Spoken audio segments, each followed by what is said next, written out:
muri tayari muri kumva cyangwa se umuriro mu marandibe yanyu urabuze.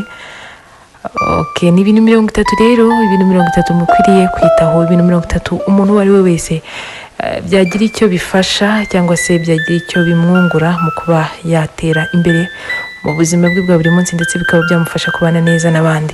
Icyambere, nuhura n'ikibazo jya ugerageza kwihangana, wumve ko ibibi n'ibyiza bigomba gusimburana. Icya kabiri, jya ugerageza kubaho ufite intego mu buzima bwawe. Icya gatatu, jya wihutira kwemera ikosa igihe warikoze kandi uhita urisabira imbabazi, bizagufasha mu mibanire yawe n'abandi, ariko natakubabarira uwo warikoreye jya wiyumva nk'umwere imbere y'Imana. Icya kane, umuntu nakugirira neza ntukabyibagirwe, kandi kumushimisha nabyo bizaba iby'ingenzi. Jya umuzirikana kandi nubishobora umwitura inshuro nyinshi ibyo yagukoreye. Icya gatanu, icyo udafite ntukakibare mu byawe mu gihe utarakibona. Icya gatandatu, umuntu naguhemukira ntukigorere umutima umupangira kwihorera, ahubwo ujye umwereka ko uri imfura we, ahubwo bimutere kubona ububwa bwe no kwicuza.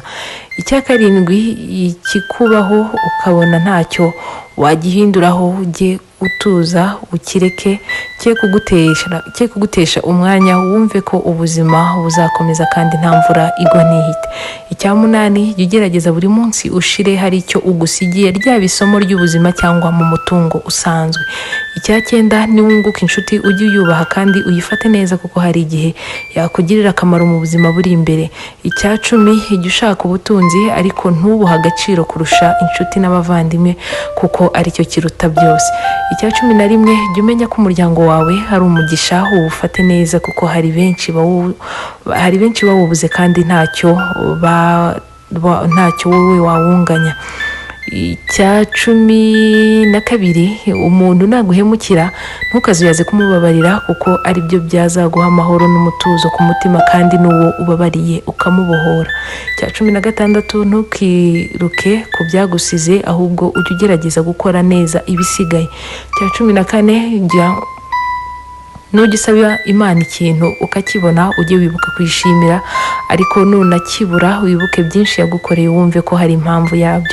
Icya 15, jya ugerageza kugira gahunda kandi wite iteka ku bigufitiye akamaro kurushaho. Icya 16, jya ugirira neza utagamije kuziturwa, ahubwo ubikorere ko ari byiza gusa. Icya 17, jya wiyitaho, umenye ibyo ukeneye n'ibyagirira ubuzima bwawe akamaro, umenye ko nta wundi wabikumenyera nkawe ubwawe, kandi inshuti yawe ya mbere ari wowe ubwawe. Icya 18, jya ugerageza kubera abo mubana urugero, abo mwigana cyangwa abo mukorana, usange bose bakwita umwana mwiza kandi bagusabira umugisha ku Mana. Icya 19, jya uvuga ukuri kukurimo igihe cyose ubona ko hari icyo kwakiza, utitaye kuri bake bakureba nabi, kuko nubwo kuryana ariko kurakiza. Icya 20, icya 19 nicyo ndangije. Icya 20, jya ufata umwanya uri wenyine witekerezeho aho uvuye n'ibyo wanyuzemo, wibuke nabo mwabinyuranyemo, urebe aho ugeze, maze bigufashe gutekereza ku hazaza hawe ndetse no kubizana gufasha no kuhategura. 21, jya wihutira kumva ariko witondere kuvuga, kuko akarimi burya kabamo uburozi buhumanya nyirabwo. Icya 22, nujya utera intambwe ntukirengagize abo mwabanye, abo mwiganye, abo mwakoranye, kuko burya ibihe birahinduka kandi ntibijya inama. Icya 23, burya abatumva ibintu kimwe si abanzi bawe. Nujya ubona umuntu mudahuje imyumvire cyangwa se afite imyumvire idafututse, ntukamwiceho, ahubwo jya wihangana umube hafi, akubonereho umugisha wo guhinduka.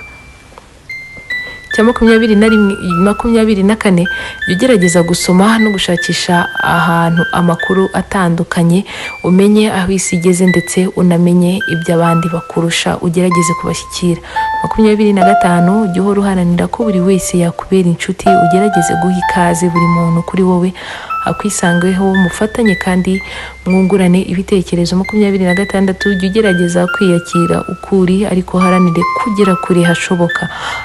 27, jya ugerageza unyurwe n'ibyo ufite, kuko nibwo buryo bwo kwiha umutuzo. 28, jya uharanira kubana n'abantu bose amahoro. Icya 29, ntukagirire inzika uwaguhemukiye, jya ugerageza kumubabarira, kuko burya inzika ni nka virusi ya kanseri imunga umubiri. Icya 30 nacyo cya nyuma, jya uzirikana ko ubu mu buzima bufite ubu buzima tubamo bufite iherezo, uharanire kuzasiga inkuru nziza imusozi ngayo. Nguko rero bya 2030 mwari munsabye gusubiramo nguko bimeze, nizere ko habwirwa benshi bakumva